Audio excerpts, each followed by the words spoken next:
Então, o que tu quer que eu te diga? Que Joinville está abandonada? É isso mesmo, a cidade está abandonada.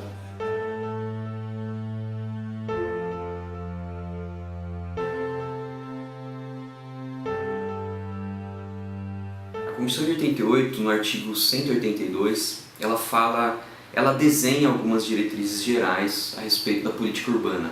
A política urbana, ela fica a cargo dos municípios. Só que a Constituição definiu algumas diretrizes, alguns princípios gerais para a política urbana. E já no caput do artigo 182, ali na cabeça do artigo, se fala de uma função social da propriedade, na própria Constituição. Então a ideia de uma função social da propriedade, e principalmente a ideia de uma função social da cidade. Então essa é uma perspectiva interessante da Constituição de 88. No artigo 182, ela diz que a política urbana, que vai ser definida pelos municípios, ela tem que atender, entre várias diretrizes e vários princípios, a perspectiva de uma função social da cidade. E a partir daí, nós começamos a falar de um outro instrumento legal, saímos da Constituição e começamos a falar de um outro instrumento legal, que é o Estatuto da Cidade. Eu tenho a propriedade, é minha propriedade, mas ela não deve mais ser utilizada como eu usava antigamente. Ela, além de ser minha, ela deve cumprir uma função social. Meu direito à propriedade é inferior ao direito de toda a sociedade, de todo cidadão em relação àquele espaço. Ou seja, antigamente é meu. Não é, é teu. Concordo que seja teu. Só que antes de ser teu, ele faz parte do todo. Então ele deve cumprir a sua função social. A partir da Constituição, aí nós passamos a falar de um outro instrumento normativo, agora infraconstitucional, que é o Estatuto da Cidade, que é a Lei 10.257 de 2001, que é uma lei extremamente importante para se pensar a cidade. Ela serve como uma diretriz para a política urbana ser feita pelos municípios. Então, em síntese, o município elabora a política urbana a partir da Constituição e a partir das diretrizes delineadas no Estatuto da Cidade. O poder público é omisso. Tá? O que melhor o poder público faz é se omitir. O poder público, eu acho que é campeão mundial em omissão. O poder público poderia exercer o seu direito para que os prédios privados fossem mantidos corretamente, e tem legislação para isso, o Código de Posturas permite que o poder público faça isso, mas nos prédios públicos, o poder público é omisso. Por que é omisso? Porque são os prédios que estão sob sua responsabilidade. E esse é o ponto que eu acho mais grave. Qual é a moral que o poder público tem para exercer da iniciativa privada que faça a sua parte, quando o poder público é o primeiro que não faz? Por que existem, então, principalmente prédios ou imóveis públicos abandonados? Eu faria a pergunta de uma forma um pouco diferente. A quem interessa que esses vazios imobiliários existam? Eu acho, pessoalmente, que tem interesses nesse abandono do patrimônio público. Eu acho que é vergonhoso o jeito como os edifícios são abandonados, para que ele seja posteriormente derrubado e seja leiloado, vendido ou de alguma forma para a iniciativa privada, para que ela, com os índices urbanísticos, possa ter um ganho ou uma mais-valia maior sobre essa determinada área. A União, os estados, municípios e o Distrito Federal são responsáveis pela manutenção do patrimônio público.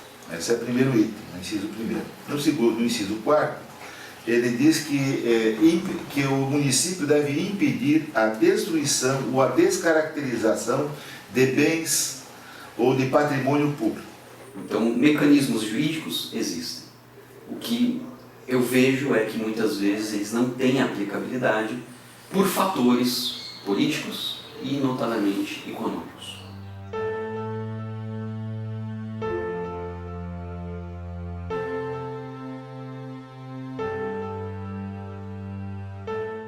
Essa questão das escolas é uma questão que a gente não consegue entender, porque se você está citando inúmeros prédios abandonados do Estado principalmente, que é uma das funções do Estado, garantir a educação, por que tantas escolas abandonadas? É um contraditório entre garantia de educação. Podíamos falar da escola, simplesmente passar a chave numa escola, quando nós poderíamos estar usando esse espaço para uma escola de dança, para uma série de serviços públicos que precisam de espaço para isso. Não existe interesse. Juridicamente, aquilo que eu tinha falado anteriormente, se for escolas públicas, sejam municipais ou estaduais, há um mau baratamento do patrimônio público, ou seja, o patrimônio público não está sendo usado na sua destinação social. Sim, o patrimônio público também tem que ter função social. Não tem sentido o poder público exigir do particular função social e ele, poder público, não dá função social aos seus bens. Não tem o mínimo sentido. Existem outras formas de fazer a educação e a cultura andarem, principalmente nessas áreas centrais, onde estão esses prédios. Essa possibilidade existe. Cinema, museu, atividades de educação, de funções complementares. O Estado pode propiciar esse tipo de educação. As cidades têm que ser vistas como entidades dinâmicas. Então, ontem tinha uma escola, hoje nós podemos ter um centro de convivência da terceira idade. Se a cidade envelheceu, não quer dizer que esses espaços têm que ser perdidos. Esses espaços têm uma nova função. São espaços onde podemos promover o desenvolvimento cultural, onde podemos promover o desenvolvimento econômico, um bom lugar para incubadoras de empresas, para que surjam startups, para a indústria criativa. Tem muitos usos para esses espaços. O que nós não podemos permitir é o abandono em que se encontram, o descaso em que se encontram e a omissão do poder público com relação a esse patrimônio. Deixar abandonar, deixar cair, deixar depreciar, para depois entregar para a iniciativa privada, ou para depois fazer um novo projeto completo, gastando dinheiro público, não faz sentido. Tem muito uso para esses espaços. Tem muita gente ligada ao mundo das artes, ligada ao mundo da cultura, que está precisando de espaço para desenvolver o seu trabalho.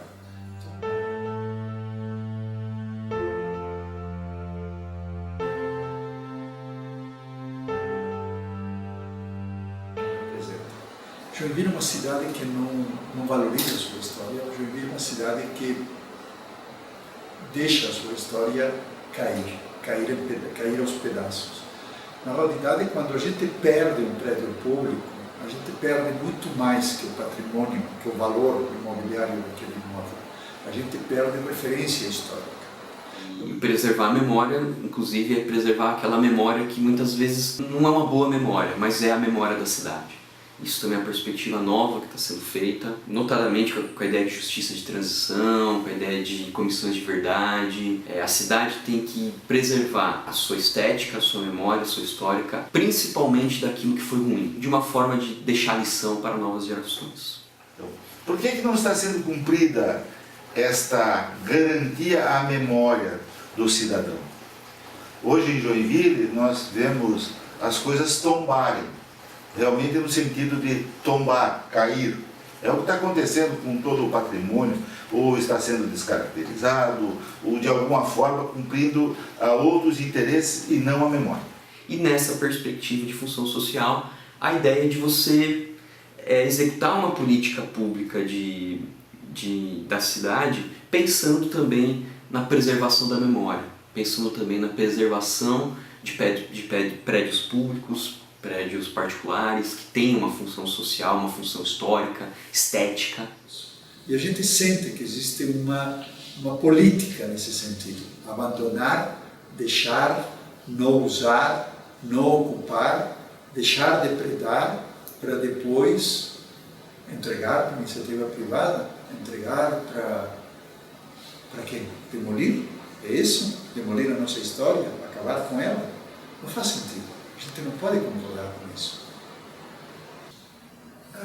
Joinville é uma cidade que está sendo enfeiada. A palavra é estranha, mas na realidade nós temos uma cidade cada dia mais feia. Os espaços urbanos, as praças estão abandonadas, estão só roçadas, não temos canteiros de flor, as árvores não são podadas. tem escolas abandonadas que não têm nenhum uso. Temos espaço como o Ajote, tem espaço como a Cidadela Antártica abandonada, os próprios museus estão caindo dos pedaços, o Museu de Sambaqui está abandonado. É uma cidade que não preserva, não mantém, uma cidade que não cuida, uma cidade que dá dó, uma cidade que perde as suas referências dia a dia. Porque individualmente, realmente, o cidadão tem pouca possibilidade, mas se ele se mobilizar, eu acho que a coisa consegue.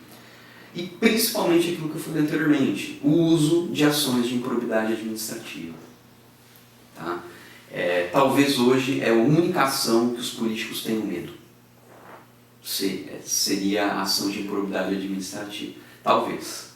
Porque às vezes ela tem uma tramitação rápida, ela muitas vezes, atualmente ela está sendo julgada pelo juiz de primeira instância, para prefeitos e governadores, e pode levar à perda de direitos políticos, que é o que talvez o político tanto receia.